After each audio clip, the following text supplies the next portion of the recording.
Bem-vindos ao Relator Sombrio. O que acontece quando o mal não se esconde em um beco escuro, mas te oferece um sorriso e um salgado na porta de casa?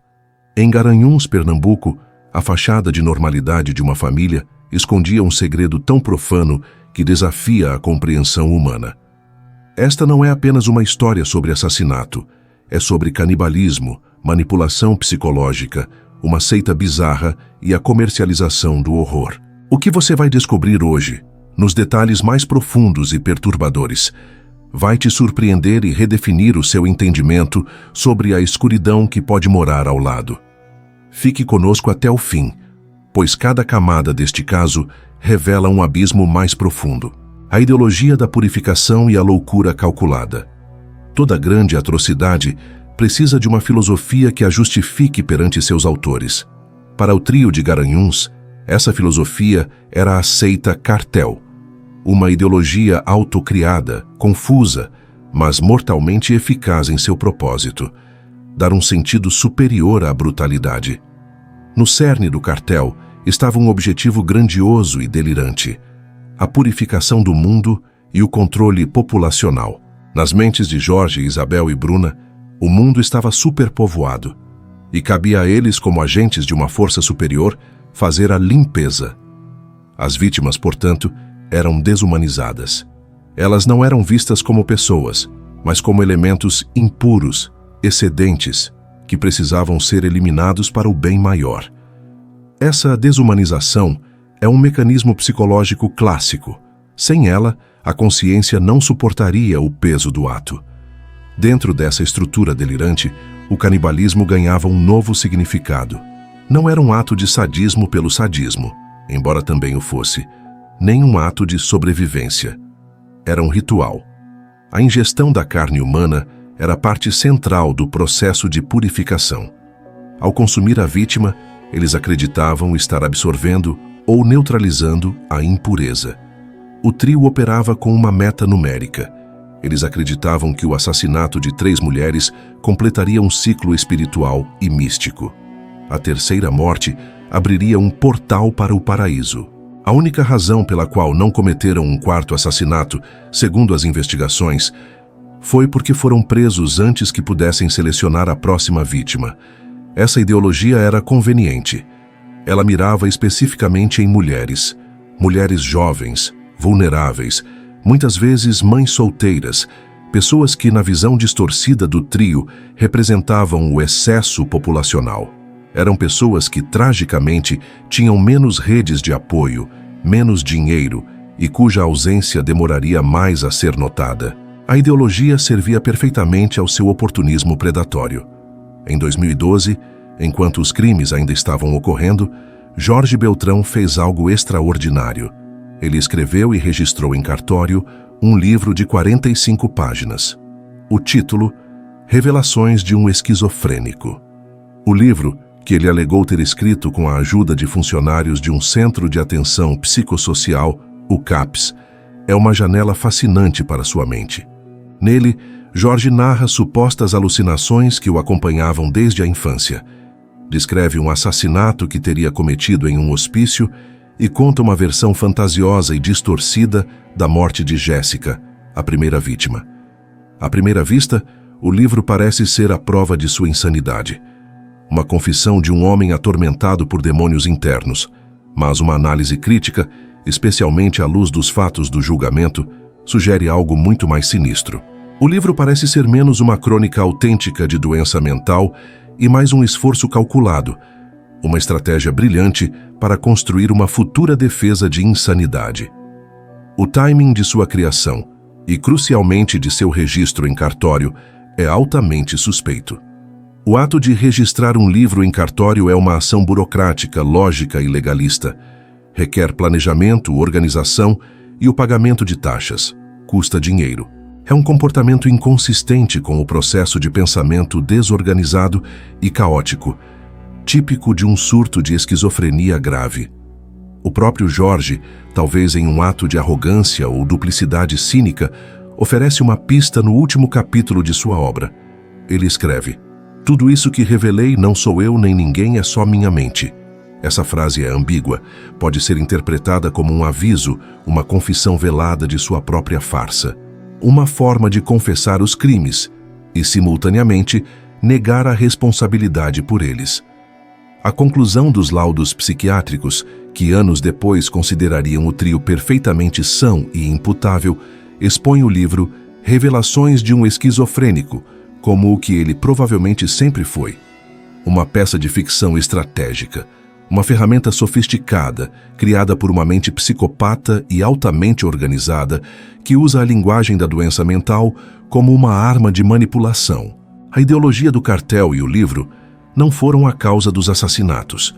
Foram as ferramentas usadas para racionalizar e preventivamente defender a violência predatória. Jorge não era um assassino esquizofrênico e desorganizado. Ele era um assassino psicopata e altamente organizado, que estava investindo em sua futura defesa legal muito antes de ser pego. O que analisamos até agora é a mente por trás do crime, a ideologia fabricada e a dinâmica de um lar patológico. Mas a realidade da execução desses planos é ainda mais brutal e concreta. Se a complexidade da mente criminosa e a forma como ela se traduz em atos reais te intrigam, continue conosco. E se você valoriza essa análise profunda, que busca ir além do sensacionalismo para entender o como e o porquê, considere deixar o seu like. Isso sinaliza para nós que estamos no caminho certo e nos ajuda a continuar trazendo casos complexos como este, investigando a fundo cada detalhe, por mais sombrio que seja. A crônica da atrocidade e a profanação pública. A teoria e a ideologia são abstratas. Os crimes, no entanto, foram terrivelmente reais. Eles deixaram vítimas, famílias destruídas e uma criança marcada para sempre. O trio cartel não escolhia suas vítimas ao acaso. Havia um padrão claro, uma estratégia deliberada de predação. O alvo eram mulheres jovens, vulneráveis e, em 2 dos 3 casos conhecidos, mães solteiras. A primeira vítima conhecida foi Jéssica Camila da Silva Pereira, de 17 anos. Assassinada em 26 de maio de 2008, na cidade de Olinda, antes do trio se mudar para Garanhuns. Jéssica era uma vendedora ambulante, lutando para sustentar a si mesma e a sua filha pequena, Emanuele. Ela foi atraída pela promessa de um emprego como babá, uma oferta de trabalho que lhe traria o dinheiro necessário para dar uma vida melhor à sua filha. A motivação para sua morte foi dupla. Ela se encaixava no perfil de purificação e, mais pragmaticamente, o trio desejava ficar com sua filha. As outras vítimas foram Gisele Helena da Silva, de 31 anos, assassinada em fevereiro de 2012, já em Garanhuns, e Alexandra da Silva Falcão, de 20 anos, assassinada em março de 2012, apenas um mês depois de Gisele. O padrão é claro. Eram mulheres em situação de vulnerabilidade social ou financeira, pessoas cuja ausência imediata poderia não mobilizar uma busca policial de grande escala. Eram alvos fáceis para a máquina predatória do trio. O modus operandi do trio era refinado em sua crueldade e seguia um padrão metódico. A primeira fase era a do engano. Usando Isabel e Bruna como iscas, eles se aproximavam das vítimas, oferecendo emprego ou ajuda, criando um laço de confiança. A segunda fase era a atração, convencendo a vítima a ir até sua residência, uma armadilha mortal. A terceira fase era o assassinato, brutal e subjugador. A quarta fase era a desacralização. O corpo era levado para o banheiro, esquartejado. Este não era um ato de ocultação apressada, era parte do ritual. O trio, segundo relatos, consumia partes dos corpos, como o fígado, como parte do processo de purificação. O que não era consumido imediatamente era guardado na geladeira. A quinta e mais chocante fase era a comercialização. A carne humana restante era processada, desfiada, temperada e usada como recheio para salgados, coxinhas e empadas. Isabel preparava os alimentos que depois eram vendidos nas ruas de Garanhuns por Jorge ou Bruna. Este ato de vender a carne das vítimas a clientes desavisados é o que eleva o caso a um nível de horror quase sem precedentes. Não foi apenas uma forma de descartar os restos mortais. Foi um ato simbólico de poder e desprezo absolutos. Ao transformar o horror em um produto, em dinheiro, por menor que fosse a quantia arrecadada, eles estavam zombando da sociedade. Eles forçaram a comunidade inteira a uma participação involuntária e profana em seu ritual canibal. O lucro obtido com a venda desses salgados era, em termos financeiros, insignificante. Mas o ganho psicológico para o trio era imenso. Os restos mortais que não eram consumidos ou vendidos eram enterrados no quintal da casa. No meio desse cenário de pesadelo, vivia uma criança, Emanuele, a filha de Jéssica. Após o assassinato de sua mãe, a menina foi adotada ilegalmente pelo trio. Bruna passou a usar os documentos de Jéssica e a se apresentar como a mãe da criança. Emanuele viveu com os assassinos de sua mãe por 4 anos. Ela foi, sem saber, alimentada com a carne de sua própria mãe. Os salgados que Isabel preparava continham os restos mortais da mulher que lhe deu a vida. A história de Emanuele é um testemunho angustiante. Quando o caso veio à tona, seu mundo desmoronou pela segunda vez. Ela enfrentou bullying, preconceito e o estigma de uma história que não era sua. Sua corajosa jornada em direção à cura e sua resiliência são a única narrativa de esperança que se pode extrair desse caso. Ela é a sobrevivente final, a testemunha inocente que carrega as cicatrizes de um crime que desafia a imaginação. A justiça contra-ataca, a queda e o legado. O mal, por mais inteligente que se julgue, muitas vezes é derrubado pela sua própria arrogância. A complexa rede do trio de Garanhuns começou a ruir não por uma investigação de um culto, mas por um rastro de plástico. Em 2012, a família de Gisele Helena da Silva notificou seu desaparecimento. A virada na investigação ocorreu quando a polícia rastreou o uso do cartão de crédito da vítima. O cartão continuava sendo usado em várias lojas em Garanhuns, gastos que demonstravam uma confiança absoluta. Eles estavam usando o dinheiro da vítima para suas despesas diárias. Essa trilha digital levou a polícia diretamente à porta da residência de Jorge, Isabel e Bruna. Em abril de 2012, ao executarem um mandado de busca, os investigadores encontraram os restos mortais de Gisele e Alexandra enterrados no quintal. O trio foi preso em flagrante. O caso chocou o Brasil. O trio enfrentou 2 grandes julgamentos por júri popular. O primeiro, em 2014, em Olinda, pelo assassinato de Jéssica. O segundo, em 2018, em Garanhuns, pelos assassinatos de Gisele e Alexandra. Em ambos, a dinâmica foi a mesma. A promotoria argumentando que eram assassinos sãos e calculistas. A defesa, baseando-se inteiramente na alegação de doença mental, usando o livro de Jorge como pilar. O ponto central tornou-se um campo de batalha psiquiátrico. Eram loucos ou eram maus? A avaliação psiquiátrica ordenada pelo tribunal foi conclusiva. Os laudos do Hospital de Custódia e Tratamento Psiquiátrico foram demolidores para a defesa. O trio não sofria de transtornos mentais que os tornariam inimputáveis. Eles eram sãos e plenamente capazes de entender seus atos. Durante o julgamento de 2018, o testemunho do psiquiatra Dr. Lamartine de Holanda foi enfático ao afirmar que Jorge Beltrão não era esquizofrênico. Sua loucura era simulação. Aquele investimento inicial de Jorge em seu livro não teve o retorno esperado. A farsa foi desmascarada. Com a tese de insanidade derrubada, as condenações foram pesadas. No julgamento de 2014, pela morte de Jéssica, receberam penas de 21 anos, Jorge, e 19 anos, as mulheres, que depois foram aumentadas em recurso. No julgamento de 2018, pelas mortes de Gisele e Alexandra, as penas foram ainda maiores. Jorge foi condenado a mais 71 anos, Isabel a mais 68 anos e Bruna a mais 71 anos e 10 meses. Somando-se tudo, o custo legal de suas ações resultou em sentenças totais, de aproximadamente 98 anos para Jorge, 92 para Isabel e 96 para Bruna. Prisão perpétua, na prática. O caso dos canibais de Garanhuns não terminou aí. Ele tornou-se um estudo de caso em desvio extremo, misturando assassinato em série, dinâmica de culto e psicopatia. O canibalismo praticado foi definido como uma forma de antropofagia ritualística e de afirmação de poder. O caso serviu como um teste para o sistema de justiça brasileiro diferenciar simulação de psicopatia genuína. O valor da evidência científica sobrepujou a narrativa fantasiosa.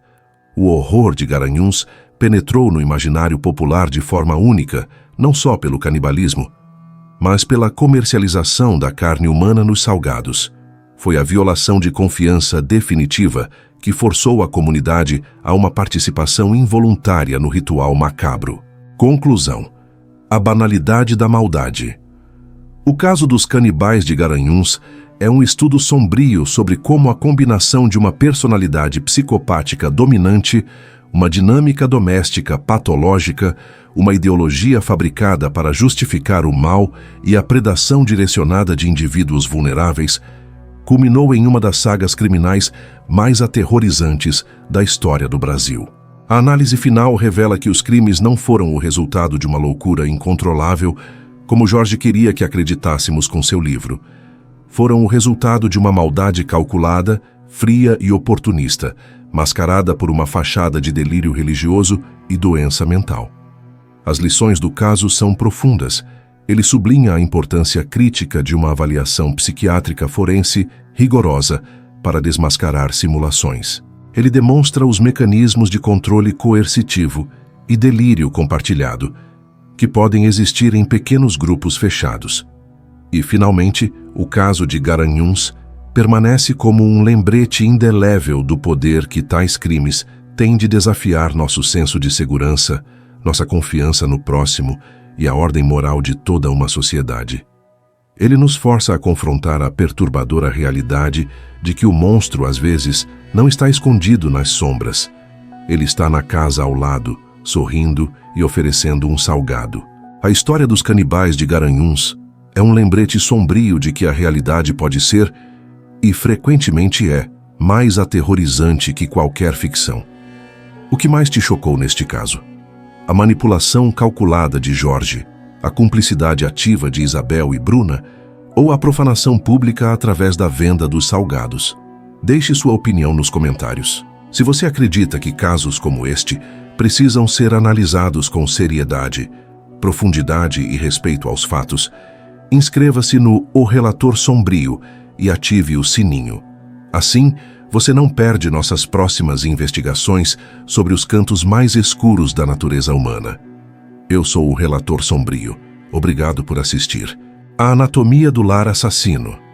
No coração do agreste pernambucano, a cidade de Garanhuns, conhecida por seu clima ameno e festivais, tornou-se, entre 2008 e 2012, o cenário de um dos capítulos mais sombrios da história criminal brasileira. O caso, que ficaria conhecido como Os Canibais de Garanhuns, não chocou o país apenas pela brutalidade, mas pela sua natureza bizarra e pela violação de tabus sociais fundamentais. Jorge Beltrão Negromonte da Silveira, sua esposa Isabel Cristina Torreão Pires e a amante do casal, Bruna Cristina Oliveira da Silva, formaram um trio que transcendeu a definição de assassinos em série. Eles criaram uma realidade paralela, uma seita particular que justificava o injustificável. Eles não apenas mataram, eles esquartejaram, consumiram e, no ato final de profanação, usaram a carne de suas vítimas para produzir alimentos, empadas e coxinhas, salgados que eram vendidos tranquilamente nas ruas da cidade. Vizinhos, conhecidos, talvez até crianças, compraram e consumiram o resultado de uma atrocidade inimaginável, sem desconfiar da origem macabra do recheio. O dinheiro trocado por aquele alimento estava manchado de uma forma que ninguém poderia prever.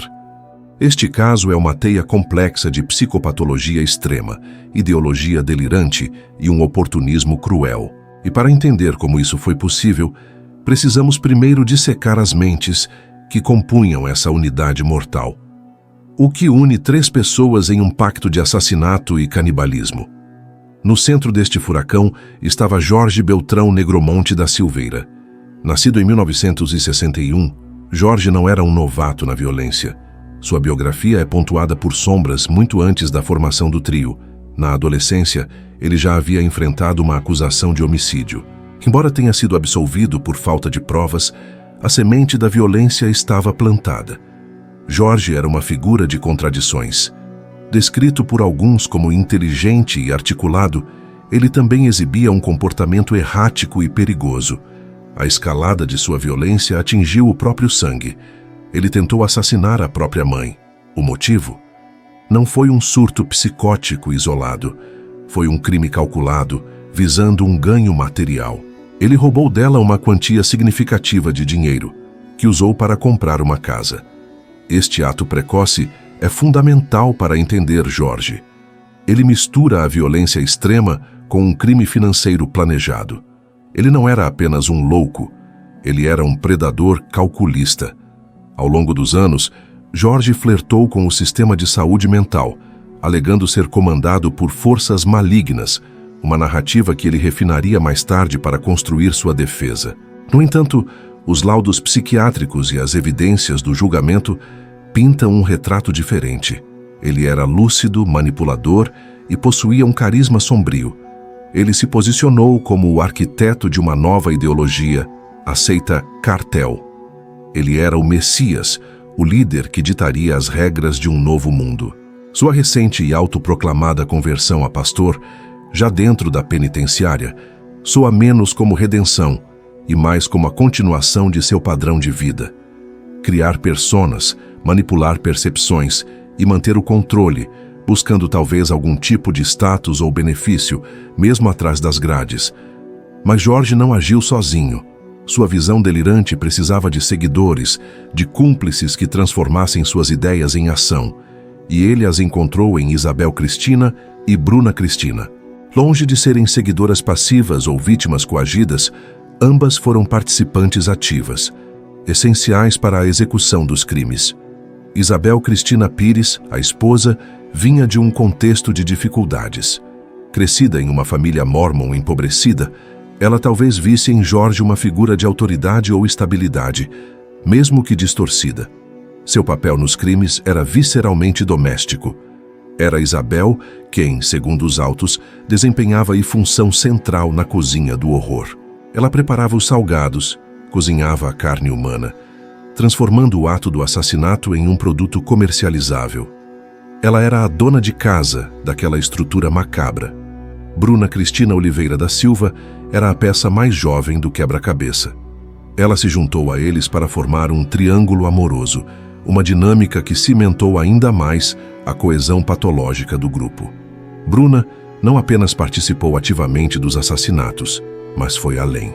Ela mergulhou tão fundo na negação da realidade que chegou a assumir a identidade da primeira vítima, Jéssica. Após matarem a jovem de 17 anos, Bruna passou a usar seus documentos fingindo ser ela.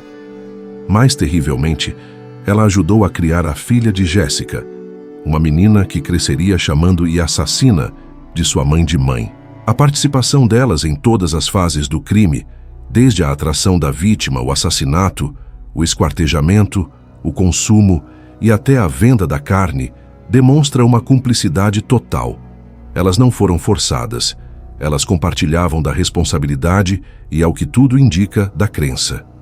A dinâmica que unia Jorge, Isabel e Bruna é um exemplo clássico e aterrador do que a psiquiatria chama de folie à trois, ou transtorno delirante compartilhado. Funciona assim. Um indivíduo dominante, o indutor, neste caso Jorge, cria uma estrutura delirante. Ele apresenta uma visão de mundo alternativa, com regras próprias.